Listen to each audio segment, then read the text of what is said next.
Very good. প্ৰথম ৰং কলা। কলা ৰঙে কি বুজায়? Very good. সেউজীয়া ৰঙে কি বুজায়? জীৱন আৰু যৌৱন। Very good. এতিয়া ৰঙা ৰং অসমীয়া অৰ্থ কি হ'ব? সংসাৰ আৰু উত্তেজনা। Very good. নীলা ৰঙে কি বুজায়?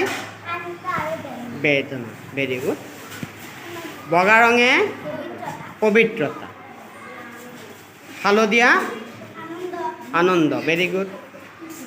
বেঙুনীয়া ৰঙে সুন্দৰতা। Very good. ছাই ৰঙে কি বুজায়? নম্ৰতা। এতিয়া আমি ৰংবোৰৰ অসমীয়া অৰ্থ বুজিলোঁ, হয় নহয় জানো? ঠিক আছে।